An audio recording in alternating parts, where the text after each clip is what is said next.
Hello everyone, this is विनय चौहान। आज हम discuss करने वाले हैं क्लास 11 का चैप्टर फर्स्ट, जिसका नाम है from the beginning of time. इस वीडियो के पहले के पार्ट जिन भी बच्चों ने नहीं देखे हैं, मैंने डिस्क्रिप्शन बॉक्स में लिंक डाल दी है, वहां जाकर आप इसके पहले के पार्ट कवर कर सकते हो। तो आज के इस वीडियो में हम किस टॉपिक को कवर करने वाले हैं? इस चैप्टर का पार्ट 9। तो आइए देखते हैं कि पार्ट 9 में हम क्या पढ़ने वाले हैं। Hunter gatherer society. क्या होती है हंटर गैदरर सोसाइटी? ऐसी सोसाइटी जो पूरी तरह किस पर डिपेंडेंट है? हंटिंग के ऊपर डिपेंडेंट है, जो अपनी लाइफ सर्वाइव के लिए शिकार करती है और अपना जीवन यापन करती है। अब एट प्रेजेंट में सोचना थोड़ा अजीब लगता है कि क्या आज की तारीख में कोई सोसाइटी हंटिंग के ऊपर डिपेंडेंट है। हमें देखो तो हम इतने मॉडर्नाइज हो चुके हैं, ठीक है, और आज भी ऐसी सोसाइटी जो शिकार करके अपना जीवन यापन कर रही है। चाहे ये सोचने में कितना ही अजीब लगे, लेकिन ये बिल्कुल सच है कि आज भी कई सारे कॉन्टिनेंट्स ऐसे हैं जहां पर अलग अलग ट्राइब सरवाइव कर रही है, जो कि काफ़ी ज़्यादा बैकवर्ड है। उन्हें देखकर तो हमें अर्ली ह्यूमन की याद आ जाती है, ठीक है। उनका डेवलपमेंट आज भी नहीं हो पाया है।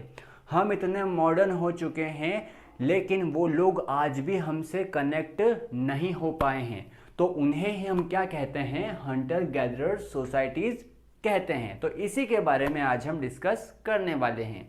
तो इसके बारे में डिस्कस करने से पहले कुछ टर्मिनोलॉजी है जिसको समझना जरूरी है।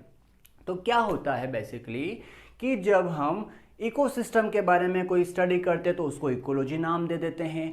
अर्थ की अलग अलग जियोग्राफिकल कंडीशन के बारे में बात कर रहे हैं, अलग अलग लैंड फॉर्म के बारे में बात कर रहे हैं, क्लाइमेट के बारे में बात कर रहे हैं, तो उसको एक अलग ब्रांच दे दिया कि भैया इसको जियोग्राफी बोलेंगे हम, ठीक है। ह्यूमन के बारे में कुछ स्टडी कर रहे हैं, उसके पार्ट्स के बारे में स्टडी कर रहे हैं, तो उसे क्या बोल दिया हमने कि भैया इसे बायोलॉजी हम बोलेंगे, ठीक है। ग्रह नक्षत्रों के बारे में स्टडी कर रहे हैं तो इसे क्या बोलेंगे? एस्ट्रोलॉजी बोलेंगे। बिल्कुल उसी तरह यहाँ पर भी क्या होता है, एंथ्रोपोलॉजी के अंदर जो discipline that studies human culture, इसके अंदर किसकी स्टडी की जाती है? ह्यूमन कल्चर की। जो ह्यूमन का जो कल्चर था, उसकी जो संस्कृति थी, वो कैसी हुआ करती थी, ये स्टडी किसके अंदर आएगी? एंथ्रोपोलॉजी के अंदर। और क्या देखें? Evolutionary aspect of human biology. जो हमने देखा था ना कि पहले अर्ली ह्यूमन का बॉडी स्ट्रक्चर हमने अच्छे से समझ लिया, वो कैसा हुआ करता था, 4 पैरों पे चलता था, उसका माइंड जो था वो काफ़ी छोटा था, ठीक है। उसके बारे में मॉडर्न ह्यूमन के बारे में पढ़ा। तो इनका जो इवोल्यूशन हुआ है एकदम से तो हुआ नहीं है, ठीक है, हजारों लाखों सालों लग गए इसके अंदर। तो ये जो डेवलपमेंट हुआ है, कैसे हुआ, कब हुआ, ये पूरी स्टडी किसके अंदर आएगी? एंथ्रोपोलॉजी के अंदर आती है, कि जो उसके अलग अलग एस्पेक्ट है ह्यूमन बायोलॉजी के, वो कैसे डेवलप्ड हुए थे, ठीक है, क्लियर। तो ये एंथ्रोपोलॉजी हमने समझ लिया। अब नेक्स्ट आता है एथनोग्राफी। तो एथनोग्राफी के अंदर हम किस चीज के बारे में पढ़ते हैं? Is a study of contemporary ethnic group, ठीक है। जो आज की जो सोसाइटी है, उस ग्रुप के बारे में हम स्टडी करते हैं, और उस ग्रुप के भी किन किन पार्ट्स के बारे में देखते हैं, एग्जामिन करते हैं हम। मोड्स ऑफ लाइवलीहुड, उनके जीवन यापन करने का आखिर तरीका क्या है, कैसे सर्वाइव करते हैं वो लोग, क्या खाते हैं, कैसे रहते हैं, क्या पहनते हैं, ठीक है। ये सारी चीज़ों के बारे में एग्जामिन करना। नेक्स्ट देखें तो उनकी जो टेक्नोलॉजी है वो क्या है। अगर वो शिकार करते हैं तो किस टेक्निक का यूज़ करते हैं? एरो एंड बो का यूज़ करते हैं, या फिर अलग अलग स्टोन टूल्स का यूज़ करते हैं, या स्पैर का यूज़ करते हैं। तो इस टेक्निक के बारे में स्टडी करना। आगे देखें कि जेंडर रोल क्या है। अगर वो सोसाइटी है तो उसमें मेल भी होगा, फीमेल भी होगी। तो जनरली यूँ देखें हम तो मेल का क्या काम होता है? शिकार करना। फीमेल का क्या काम होता है? अपने बच्चों को रखना, उनकी देखभाल करना, और साथ ही देखें तो घर गृहस्थी संभालना, ये फीमेल का काम होता है। तो उसी तरह सोसाइटी जो होती है, सब में कॉमन तो नहीं होगा। कुछ सोसाइटी में कुछ कस्टम सेम होंगे, कुछ में डिफरेंट होंगे, तो उनकी स्टडी करना। नेक्स्ट देखें तो सोशल कस्टम, कि उनकी जो समाज है, उस समाज के अंदर क्या उनके रीति रिवाज है, उनके बिलीव्स क्या है, वो किस चीज़ को ज़्यादा मान्यता देते हैं, इनके बारे में स्टडी की जाती है एथनोग्राफी के अंदर। तो ये भी क्लियर हो गया कि एथनोग्राफी किसे कहते हैं। और थर्ड ब्रांच और होती है जिसे हम बोलते हैं आर्कोलॉजी। आर्कोलॉजी के बारे में हम पहले डिस्कस कर चुके हैं कि आर्कोलॉजी किसे कहा जाता है। आर्कोलॉजी में हमें जो पुराने समय की कोई भी चीज़ अगर मिलती है वो कुछ भी हो सकती है, चाहे वो स्टोन टूल्स हो सकता है या फिर कोई स्टैच्यू हो सकता है, ठीक है। जो कब का होना चाहिए, काफ़ी समय पहले का होना चाहिए, कोई पेंटिंग्स वगैरह होनी चाहिए। तो उसके बारे में स्टडी करना कि वो किसने बनाई है, कब बनाई है, इसके अंदर किस चीज़ का यूज़ किया गया था, किस पर्पज से बनाई गई थी, तो वो स्टडी को हमने क्या नाम दिया है, आर्कोलॉजी नाम दिया है। तो ये तीनों चीज़ें क्या होती है, ट्राइब्स के बारे में जानने के लिए या फिर हम जो हंटर गैदरिंग सोसाइटी है इसके बारे में स्टडी करने के लिए इन तीनों ब्रांचेस की हमें ज़रूरत पड़ती है। अब आगे हम देखें, हम बात कर रहे थे हंटिंग गैदरिंग सोसाइटी की। तो इस सोसाइटी के हमें कुछ एविडेंस मिले हैं। कौन कौन से एविडेंस मिले हैं, दो एविडेंस मिले हैं। पहला कौन सा था, कुंगशन। कुंगशन जो ट्राइब्स है वो हमें कहाँ से मिली है, कालाहारी डेजर्ट से मिली है। अब ये कालाहारी डेजर्ट कहाँ पर है, अफ्रीका का सदर्न पार्ट है, वहाँ पर ये कालाहारी डेजर्ट हमें मिल जाता है। तो क्या हुआ था, एक बार अफ्रीका का जो पास्टरल ग्रुप था वो यहाँ पर 1870 के अंदर घूमने गया, रिसर्च करने के लिए जब यहाँ पर गया तो उन्हें बालू रेत के ऊपर अजीब तरह के फुटप्रिंट दिखे। तो इन्होंने सोचा कि इतने अजीब फुटप्रिंट किसके हो सकते हैं, जब ये फुटप्रिंट इतने अजीब टाइप के हैं तो ये जो लोग होंगे वो कैसे होंगे। इतने में उन्हें सामने कौन दिखते हैं, कुंगशन ट्राइब्स दिख जाती है। तो कुंगशन की जो ट्राइब्स होती है वो पास्टरल ग्रुप को देखकर भाग जाते हैं। तो यहाँ पर किसका कॉन्फिडेंस बढ़ गया, पास्टरल ग्रुप का कॉन्फिडेंस बढ़ गया, क्योंकि इन्हें लगा कि ये जो जनजाति है ये तो हमें देखकर क्या भाग रही है। तो उनका जब कॉन्फिडेंस बढ़ा तो पास्टरल ग्रुप ने इनके गांव की ओर जाना चालू किया। तो जब ये गांव की ओर गए तो इन्हें पूरा का पूरा जो गांव था वो खाली मिला, क्योंकि जो कुंगशन ट्राइब्स थी वो इनसे डरकर भाग गई थी। तो इन्होंने इजीली उनके ऊपर बिना किसी खून खराबे के, कोई मारा काटे कुछ नहीं करा, और इजीली कुंगशन के ऊपर ये रूल करने लग गए थे। तो ये फर्स्ट एविडेंस हमें मिल गया कुंगशन का। सेकंड था हाडजा। अब ये हाडजा क्या था, small group of Hunter gatherer, जो कि एक छोटे से ग्रुप में रहते थे और शिकार करते थे। और कहाँ पर रहा करते थे, vicinity of the lake Iasi, मतलब ऐसी जगह ढूंढते थे कहाँ पर रह रही है, इयासी। इसका ये मतलब है कि ये रहने के लिए ऐसी जगह को चूज़ करते थे जहाँ पर इनको इजीली वाटर सोर्सेज अवेलेबल हो या उसके आसपास ये लोग रहा करते थे। और क्या क्या फीचर्स थे हाडजा के, देखें तो रिच इन वाइल्ड फूड, ये लोग जो वाइल्ड फूड, जो जंगली खाना था उसके ऊपर काफ़ी ज़्यादा डिपेंडेंट थे।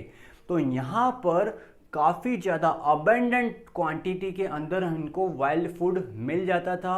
एटलीस्ट जो ड्रॉट का टाइम हुआ करता था, मतलब जो समर का टाइम हुआ करता था, उस समय में भी यहाँ पर वाइल्ड फूड की कोई भी कमी नहीं हुआ करती थी।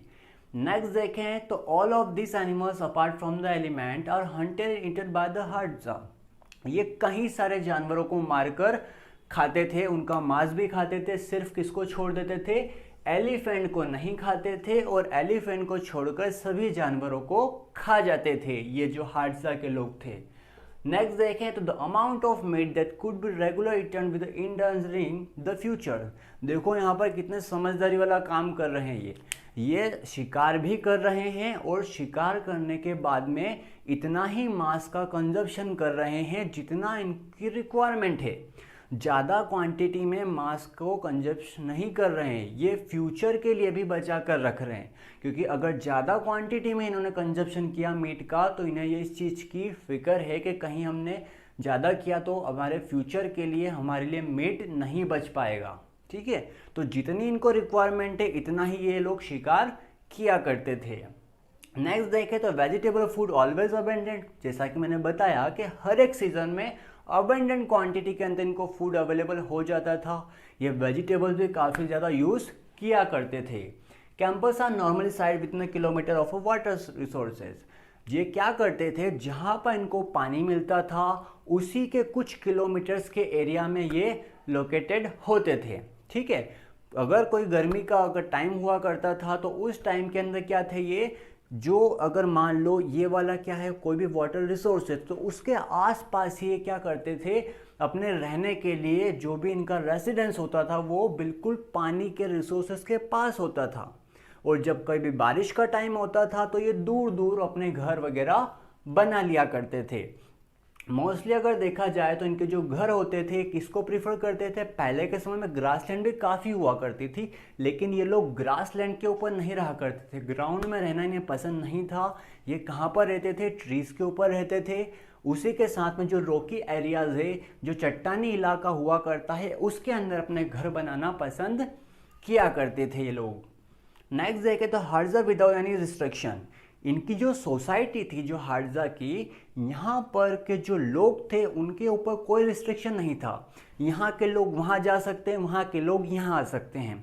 चाहे उनको कोई शहद वगैरह निकालनी हो, या शिकार करना हो, या फिर कुछ अपने जानवरों का एक्सचेंज वगैरह करना हो, या अपने फूड रिसोर्सेज के लिए इन्हें एक जगह से दूसरी जगह जाना हो, तो इनके ऊपर कोई भी रिस्ट्रिक्शन नहीं था।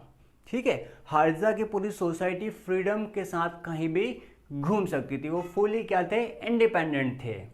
नेक्स्ट देखें तो इनका जो वेजिटेबल्स है उनका ये यूज़ करीबन कितना करते थे, 80% यूज़ किसका करते थे, वेजिटेबल का। सिर्फ 20% यूज़ किसका करते थे, नॉनवेज का ये यूज़ करते थे। मतलब मीट वगैरह खाते थे, शहद वगैरह से अपना सर्वाइव करते थे, और 80% क्या होती थी इनकी, वेजिटेबल्स का ये यूज़ किया करते थे। अब ये इन्फॉर्मेशन देने वाला कौन है हमें, जेम्स वुडबर्न ने क्या दी है, हमें ये पूरी की पूरी हार्जा के बारे में इंफॉर्मेशन दी है। और कब दी उन्होंने इंफॉर्मेशन, 1960 के अंदर।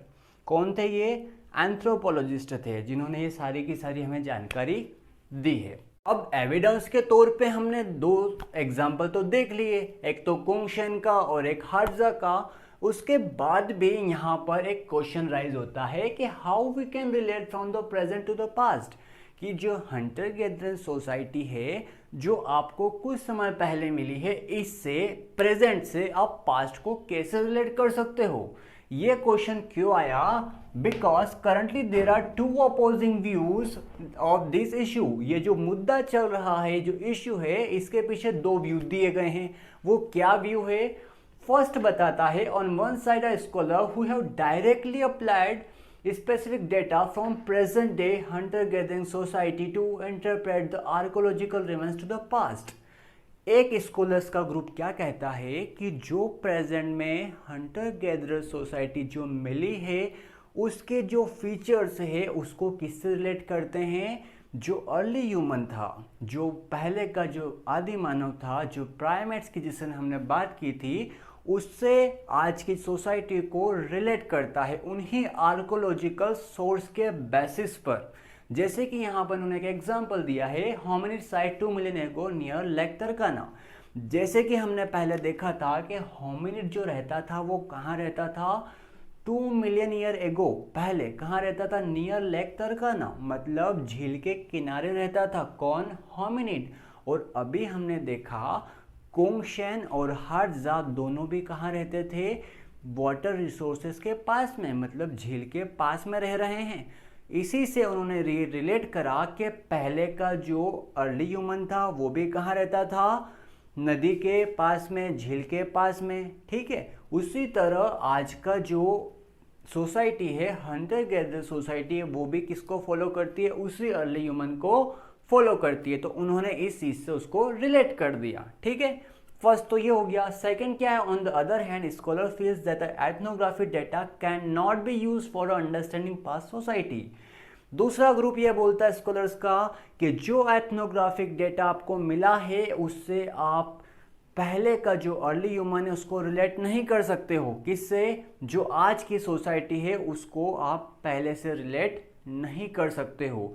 जो डेटा आपको मिला है वो अनसफिशिएंट है। आप कैसे मान सकते हो कि जो आपको अभी जो सोसाइटी मिली है कि उस सोसाइटी के सोर्स के बेसिस पर आप पुरानी सोसाइटी के बारे में बता सको, तो ये मानना गलत है। ऐसा कौन बोलता है, दूसरा स्कॉलर्स का ग्रुप बोलता है। इसके उन्होंने क्या एग्जांपल दिए हैं कि present day Hunter gatherer society pursues several economic activities, कि आज की जो हंटर गैदरर सोसाइटी है वो शिकार के साथ साथ दूसरी इकोनॉमिक एक्टिविटी के अंदर भी इन्वॉल्व है, जैसे कि शहद निकालना। ठीक है, फॉरेस्ट से अलग अलग प्रोड्यूस जो होते हैं, अलग वनस्पति जो होती है, मेडिसिनल प्लांट होते हैं, रबर होता है, गोंद होता है उसको लेना, उसको मार्केट में सेल आउट करना, मतलब अलग अलग इकोनॉमी एक्टिविटीज़ के अंदर इन्वॉल्व है, वो सिर्फ हंटिंग के ऊपर डिपेंड नहीं है।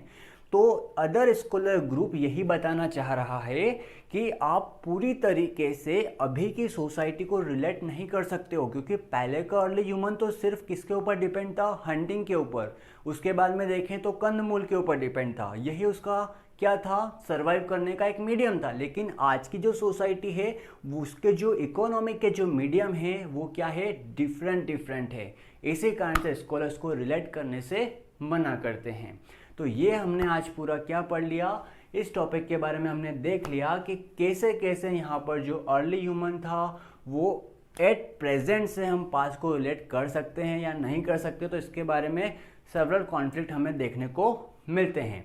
अब इसके अगले पार्ट में हम पढ़ने वाले हैं एपिलॉग, मतलब इसका चैप्टर का कंक्लूजन, इसका उपसंहार क्या था वो हम नेक्स्ट वीडियो में कवर करने वाले हैं। Thank you.